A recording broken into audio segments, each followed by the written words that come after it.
I'm Zibby Owens, and this is Moms Don't Have Time to Read Books. As a mom of 4 kids in New York City and a writer myself, I know all too well how short everyone is on time, so I'm here to help.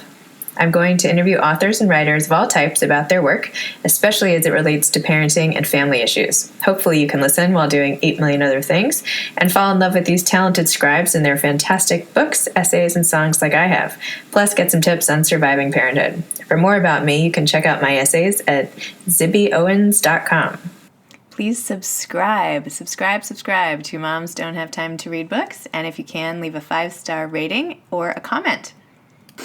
I'm here today with Jennifer Wallace. Ginny is an award-winning journalist and TV commentator, a regular contributor to the New York Times, the Wall Street Journal, the Washington Post, and many women's magazines. Ginny got her start as an editor at Doubleday Books and moved on to being a journalist for CBS 60 Minutes. Jenny speaks eloquently about her pieces and hot topics in parenting, lifestyle, technology, and more on TV shows like CBS This Morning and others. Her tagline is, reporting research-backed advice for better living. She lives here in New York City with her husband and 3 kids. Welcome, Jenny. Hi, Zibby. Hi. Thanks for having me. Thanks for coming. I loved your article in the Wall Street Journal last weekend. It was published in the May 5th, 6th, 2018 issue. In fact, I was reading the paper in the car with my husband and was halfway through before I realized it was actually your article, the one that we were about to talk about. But I was loving it. The article is titled The Teenage Social Media Trap, subtitled Adolescents Increasingly Measure and Manage Social Success Online, and it may be taking a toll on their mental health. So tell us, how so? Well, so when I first was looking into this article, I honestly was a little naive. I'd been reading a lot about the research, and it's very mixed. The research that's out there now, it's very mixed. There are benefits.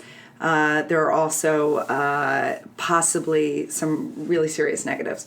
So I was looking into it, and my kids are not really on social media yet. They're tweens, about to turn 13, and I thought that social media was this virtual place for kids to hang out, sort of the way I use Facebook. I just kind of assumed everybody did. And then I started looking into this and reading the new studies, and there are a lot of new studies coming out. And it's actually very hard for researchers to do the studies, get them published in a timely way, because social media changes so much so quickly. But anyway, I was looking at this, and I was realizing that the way kids are using social media today is what one researcher calls it's transforming the landscape of peer interactions. So we used to be able to go home after a long day at school trying on our different selves and trying to be somebody in the lunchroom and someone else in the English classroom. And then we could go home and sort of be for me, like my dork self. I could sit at the kitchen table. That's not true. My parents didn't judge me. I could be cerebral, and I could just kind of study in my room. And now these kids, the experts I interviewed, point out they don't have this. They go home, and what Rachel Simmons, she's a leadership expert up at Smith College, and she has a great book out. What she calls it is a second shift. The kids come home, particularly adolescent girls, come home after school, and they are spending up to 6 hours on social media, managing their accounts, making their image sort of this crystal clean, perfect image of the perfect student, the perfect girlfriend, the perfect friend. And it's exhausting, and it's anxiety provoking. And so the research is coming out, and it's suggesting that overuse can be really detrimental. I bet. I mean, First of all, who has 6 hours after school? Well, How so are what they they're getting doing, their homework done? What they're doing is the 6 hours is measured by multitasking. Okay. So, I mean, this is like a whole nother level, but kids are doing their homework and their phone is next to them, and they are going in and out of homework, in and out of activities. And so there are also studies looking at that, at how divided their attention is. But that's where the 6 hours adds up. So it's 15 minutes, on the bus, it's between classes, etc. I feel like for me it was 90210, like on my tiny little TV, like once a week, and otherwise I had like nothing and nothing to distract me back then. I like in your article, though, you offer some social media benefits, and I feel like most people just gloss right over any benefit to this because the reports are mostly negative, and you cite some benefits as building a deeper connection with friends and having a low-stakes way to communicate with peers. Do you see any other benefits, and do you think they're worth the costs?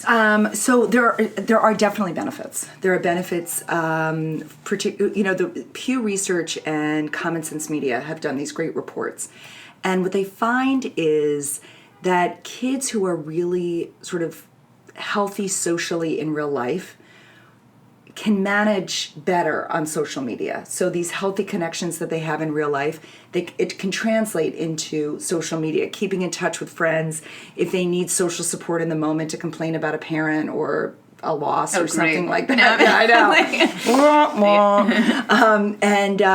But the real risk is for the kids who are struggling socially in real life, and also for kids who overuse it. So there are benefits, and there are benefits particularly for kids who feel like they don't have other people they can identify with at school, if they're gay, if they're transgender, that these online communities can really offer really important support. So there are definite social benefits, and my 12-year-old son said I'd better find them. When he found out I was writing this article, he said, please, all of my friends' parents will read it and they will take it away from us and find the benefits. So I did. The most concerning part of your article, to me, at least as a mom, is that the study you cite that found adolescents who were more into digital status seeking were more likely to engage in substance abuse and increased numbers of sexual partners a year later. Here's my question. Could it just be that the kids who are more into social media were already going to be those ones who are more into sex, drugs, and rock and roll later? I mean, maybe the link isn't causal, it's just correlated. Yes, so it's not so we don't know yet. What they have found is a strong association. So the kids who are doing these status-seeking behaviors in real life, like drinking or smoking pot or smoking cigarettes, I don't even know if kids do that anymore, vaping or whatever they do now, that they are also more likely to be the kids online seeking the status. So there is definitely what you're pointing out, which is the link that if you're a kid who really cares about status, you're going to care in real life just as much as you do online. Right, so maybe the social media isn't that bad. Well, maybe we don't know. Causing this. So we don't know that it's causing it. One researcher, when I asked them this question, so this study was a strong association, not necessarily a cause. And the researcher I spoke with, I said to her, is there something about the idea with social media that kids who might not be popular can sit there and study what the popular kids are doing? And she said, yes. She said the popular kids are posting on their Instagram or their Finstagram, which I didn't get into in the article, but they're fake Instagrams, which is for their, stuff that they don't allow their parents or colleges to look at. Finstagram accounts, and they're there smoking pot, and they're there smoking cigarettes, and they're having suggestive photos, and that kids, it's sort of a way for kids to study that bad behavior and to want to emulate it to be popular. Huh. So that's a little scary. That is, and people are looking into that now. Okay. And this digital status seeking, what do you exactly mean by that? So digital status seeking is kids who try to get more likes, who work very hard to get good comments, who are looking for these great follow versus follower ratios. So you want to have more followers than people that you follow. So all of these kind of status indicators that we see on Facebook and Instagram, those are the kids who are actively seeking it. And some of the things that they do, according to another study, are deceptive. They buy likes. Another study found that girls will literally tell friends, please go on and like what I just posted. And part of an adolescent girl's relationship with their friends involves this nurturing their friends online as well. So commenting, if you look on an adolescent's photo and you see the comments, many of the comments say the same thing. You're gorgeous, you look amazing.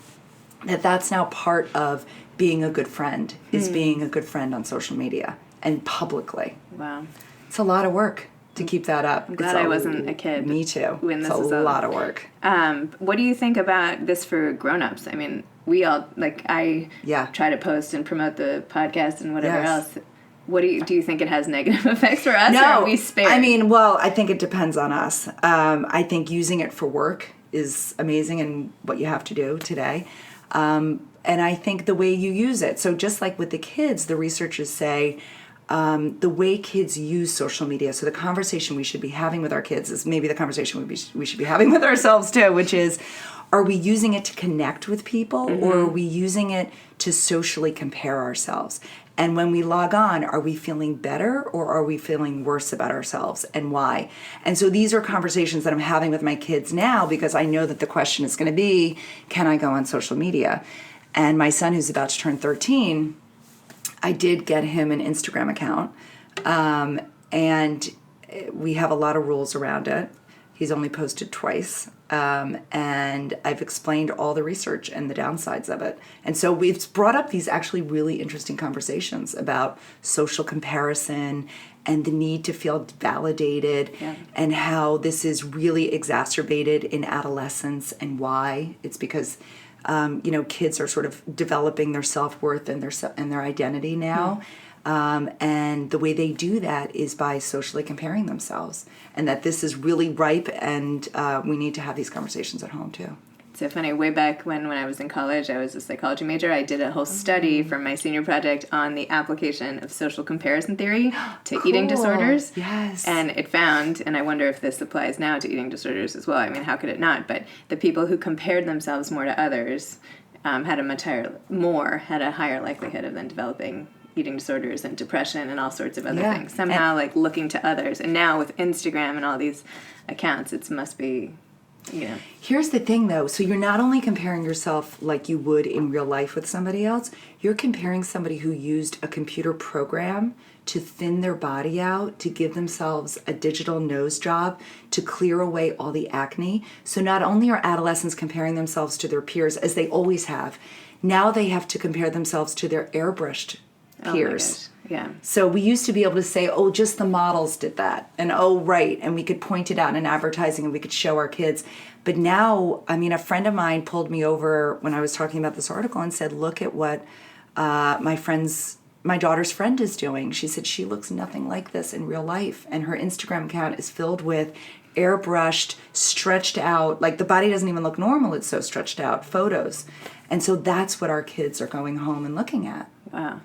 And not only that, but then seeing their friends at parties or doing things without them too is so Oh, and it's hard for adults. I mean, I came home one night from a really fun night out with my husband and friends, but then there was a picture on Instagram of like 4 other moms who I know all at dinner, and I was like, oh my gosh, I wasn't invited, or I couldn't even have gone, but I was all of a sudden feeling so left out, and I was like, this must be what kids are feeling all the time. It's not rational, but no, there it is anyway. And what's happening is when kids go on after school and they're seeing, who went to Starbucks together or whatever it is, it's distracting them from being able to do their homework. I'm sure. So, so one of the experts, I didn't have room in the article to put this in, but one of the experts I spoke to said it's really important to teach kids when is a healthy time and when is not a healthy time to log in.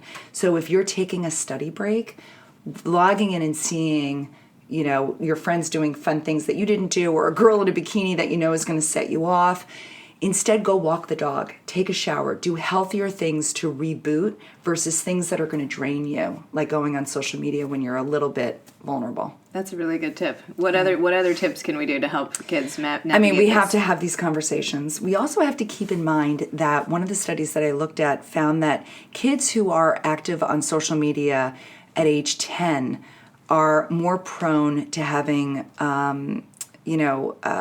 poorer well-being at age 15. Yeah. And we have to remember there are rules when it comes to social media. You have to be 13. And this is a conversation I had with my kids, and I, broke it. I let him go on a few months before he turned 13. With my daughter, I'm going to have the conversations with her. I'm going to hand her this article. And I'm going to say, here's what the reason, it's not mommy, here's what the research is showing. This is why they're saying wait until 13. And actually parents are trying to wait until the kids are a lot older. But the conversations we should be having with our kids is, how are you using social media? Are you using it to connect in a healthy way, or are you using it for social comparison? And that's, something you really have to limit, especially on places like social media.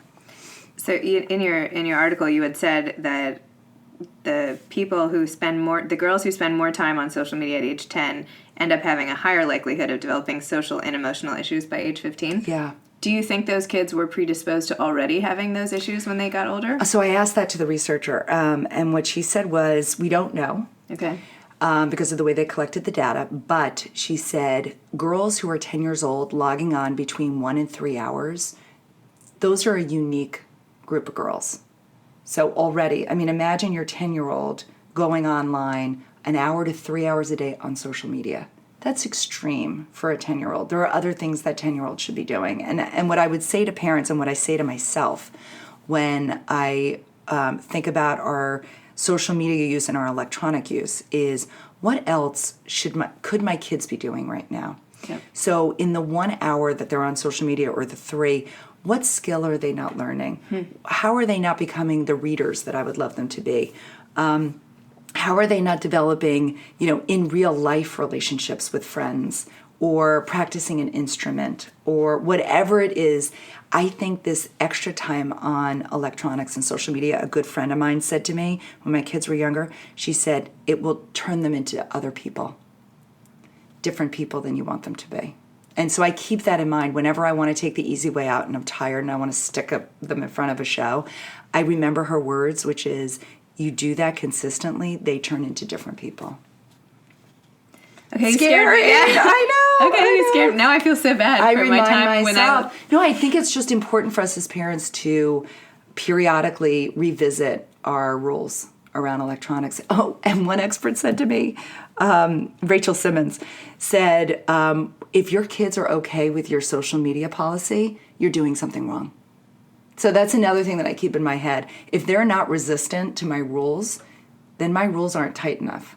Interesting. So it's a good litmus test. I hate to admit this, I tried letting my kids go on Instagram and getting accounts, and after maybe 2 weeks, I shut it down. Yeah. I was like, this is not good, this was a mistake. Yeah. Forget it. And they responded very differently. I think that's the other thing with this whole debate over screen time, which I don't want to really get into, but I think it really depends on the kid. I think some kids are so susceptible to getting sucked into this vortex of screens, whereas other kids can, look at a screen and then go off and go back to reading. And other kids, it's really hard for them. It is. And you don't necessarily know what kind of kid you have until they get exposed to it. So I think that's right. And one of the experts said to me about social media specifically that adults have a hard time regulating themselves with their smartphones. Kids don't know how to regulate. So it's not like your kids should be doing a better job. It's your job as a parent at this age, at 10, 11, 12, to regulate for them. They can't do it, and adults sometimes can't do it. right. So just remember that. Yeah. And modeling too, right? Oh, Us yeah. not being on our devices, Totally. another way to help. Absolutely. So let's talk a little more about you and your career, because Okay. I'm so interested to how you went from, college to here, basically, from your bio. So you started after college as an editorial assistant at Doubleday, and now you're an award-winning journalist and write for some of the best publications in the country. How did this happen? So I loved my time at Doubleday. I love books. But I'd always had this love of news, and I really like something that's fast-paced, and I love adrenaline, and I love a little bit of stress in my life. So I switched over from books to 60 Minutes and started at the bottom as an assistant to the story editor there. And it was through her that I learned what a story was. And I was lucky enough to be at 60 Minutes when all of the greats were there. Not that they aren't all great today, they still are, but when... Ed Bradley was there. I worked as one of Morley Safer's producers.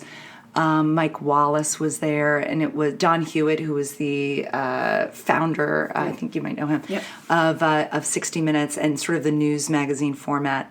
And so I worked my way from the bottom, and I used to go in at 7 a.m. I was the only one. 60 Minutes, the producers work late into the night, but don't show up at 7 a.m.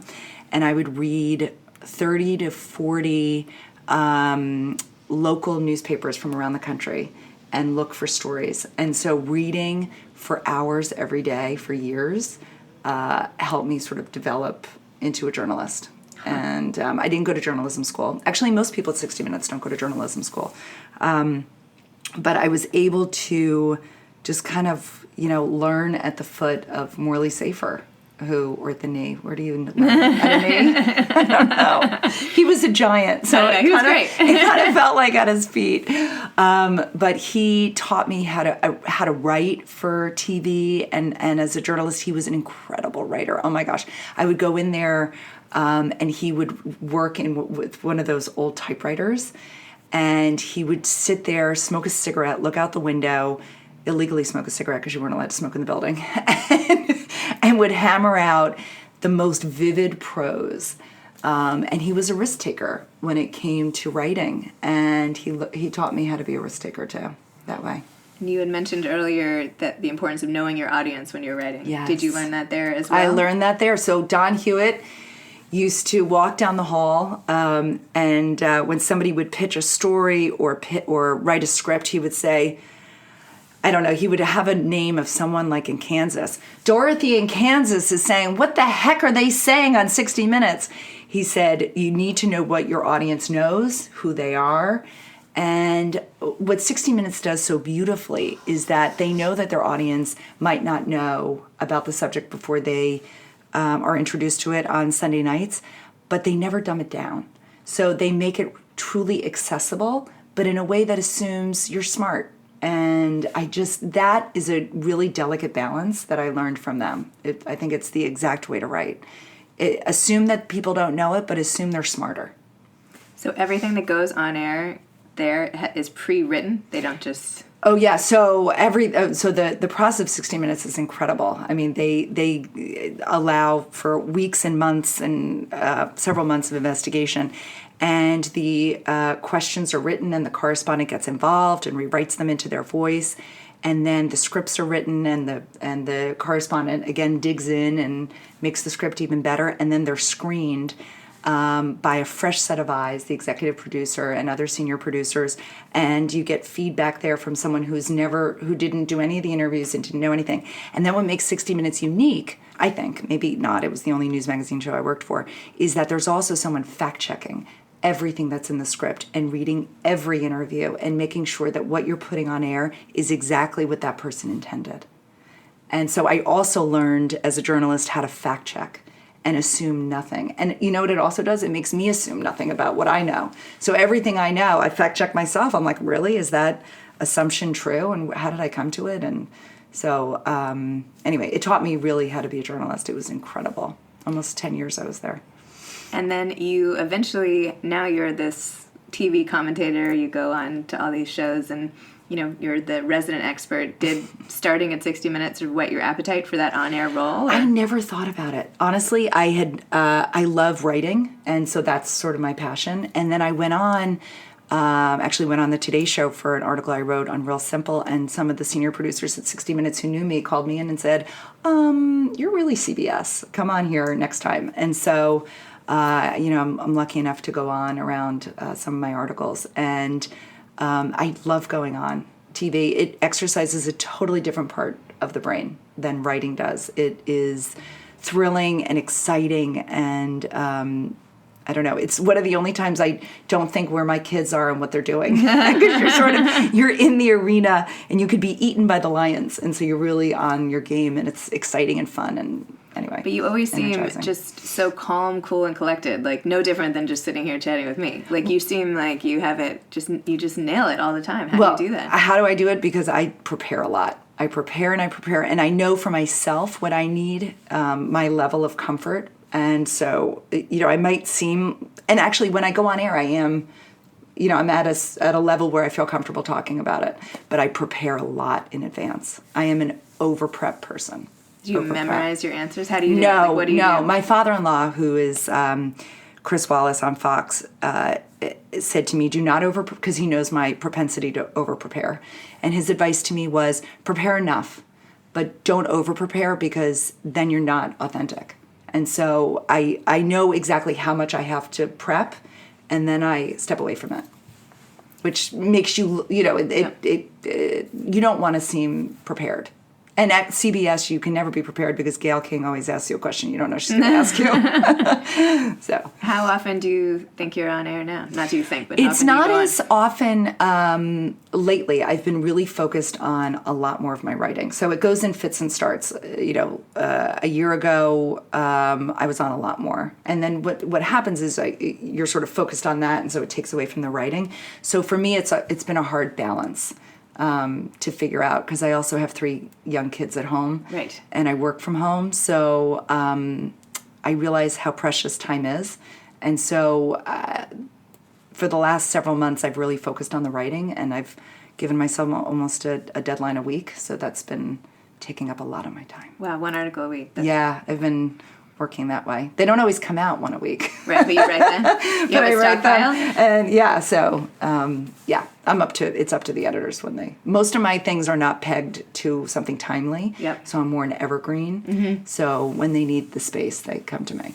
And how did you break into writing for these amazing newspapers? And well, I think my 60 Minutes training gave me the credentials, but I will say that it's the women in my life who brought me up. I took time off, took 7 years. When my kids were young, we were living in London, and then we moved back, and I really missed it. I knew I couldn't go back to 60 Minutes with the way my husband works in his travel, but I wanted to be a journalist, and I was talking with a friend of mine who's a senior producer at 60 Minutes, and she said, okay, the next time we meet for dinner, which is once a month we go out, she said, I want you to come up with 3 story ideas.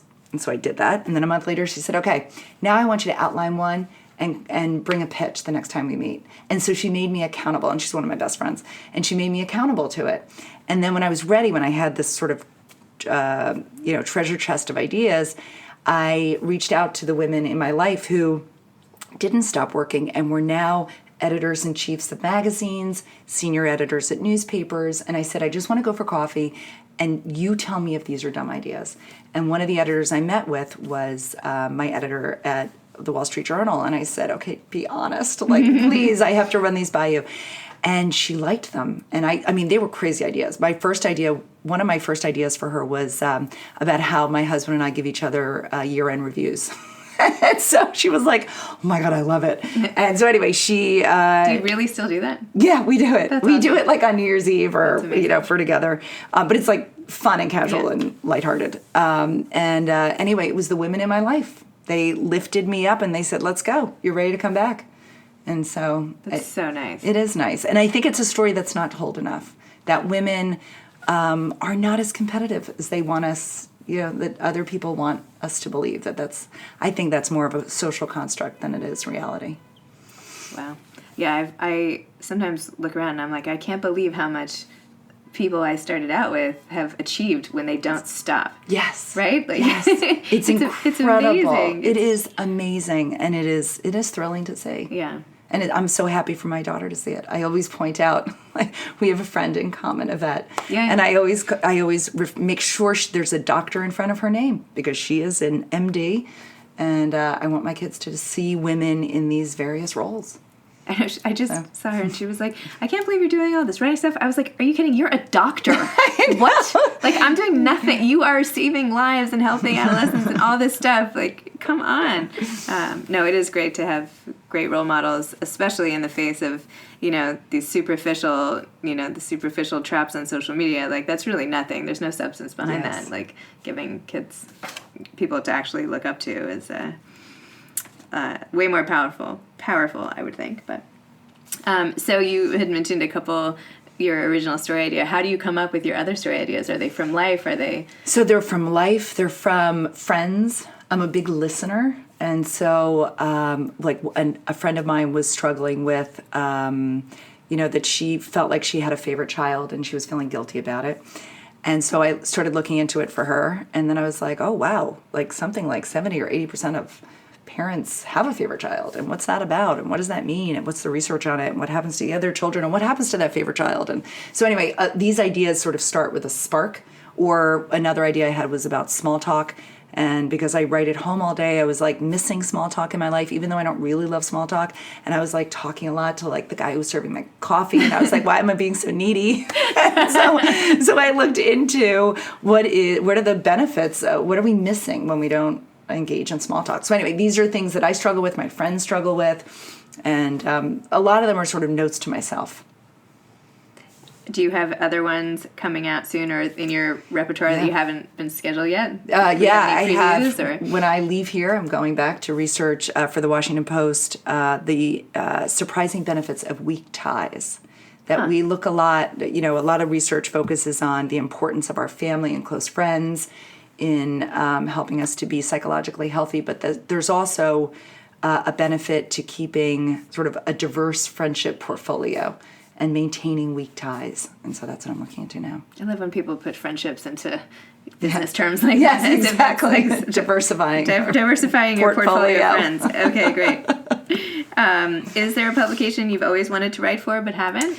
So The Atlantic Monthly. So I haven't written for them. I love their work, but it overlaps a lot with my Wall Street Journal work, and I love writing for them. So I always pitch them first. But Atlantic Monthly is definitely one on my list.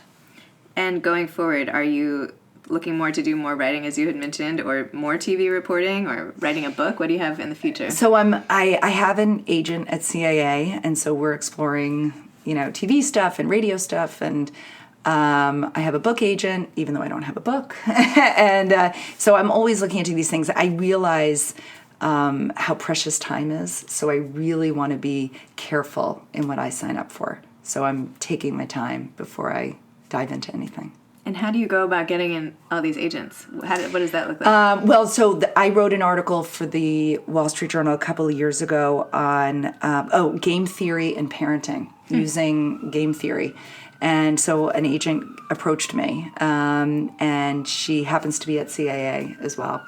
And CAA came about, through a mutual connection. I met with them, and they said they'd love to represent me, and so that's how it came about. Yeah, it's nice. It's nice when you sort of figure out what it is that you love. I mean, the way I got into the writing, specifically these kinds of articles, is that I really am a self-help junkie. And this is the kind of stuff I want to know about. And so I think if you figure out what it is, and I've always loved self-help books and psychology, even though I was an English major, I think if you figure out and can tap into something that you kind of want to be doing anyway and find a way to get paid to do it. I mean, I know everybody gives that advice, but if you kind of dig down and you figure out what are the things that would actually benefit me today, like all this stuff that I write about parenting is helping my 3 kids or totally damaging them in a social experiment in my home, but whatever, I'm doing my best. I think if you could find that little spark that gets your energy flowing, and that you could devote, and you don't mind stealing that time away from your family to do it, and I don't have guilt about that, then that's something that's sustainable. Do you have any other tips for aspiring writers? That was a great. To read as much as you can and consider that part of your job as a writer. That part of your job is to read X number of minutes or hours a day. There are definitely writers that I admire and I follow, and I try to read everything they write. And I look at how they structure an article, how they approach a study. And now, after writing for 5 years, I also am looking at the pieces that are missing from their articles and why they chose. That's the biggest struggle for me as a writer, is like for this article on teenage social media, it was a 1,000-word article, and I think I wrote 3,000 or 4,000 words. So for me, it's the big struggle is what do I have to leave out? Mm-hmm. And I think as you mature as a writer, that becomes of bigger importance. What am I not putting in here for my audience? I like to help my audience, and the feedback is so good that it's helpful to them. That's what inspires me to get up at 4 a.m., which I often do to write. Oh my gosh, yeah. That's when you do it? That's when I do it. Not when they're in school? So I do it when they're in school, but I often find that there are a lot of commitments. Mm-hmm. Yes. And so my time that I know is just my own is 4 a.m. No. Yeah, 4 to about 7:15. How often I have to get them out? A lot. I would say the last 3 weeks I've been up almost every morning, definitely before 5. But when I have a pressing deadline, it's 4 a.m. And I am my freshest. I am my least critical about my writing at that hour. I am open to new ideas. And what I find, the other reason that I find this is that I've been sort of watching myself as a social experiment on what drains me, and phone calls and, the little things in my life that I hate doing, like finding shoes on Zappos for my kids and not knowing their size and all of these things. It drains me a little bit of my productivity, and it takes away the space in my brain. And at 4 a.m., none of those things matter. It's just me for 3 hours on the page. I love it. Wow. Yeah. That's it's my gift nice to myself. Image. What time do you go to bed? Well, those weeks I go to bed really early. So Like how early? Like 9. Okay. With my 12-year-old. He lights out at 8:30, and I read for like a half hour, and then I go to bed like 9:30. I have to when I get up at 4. That's some serious discipline there. Well, I am also a morning person, well, so I kind of you love have it. to be. Yeah.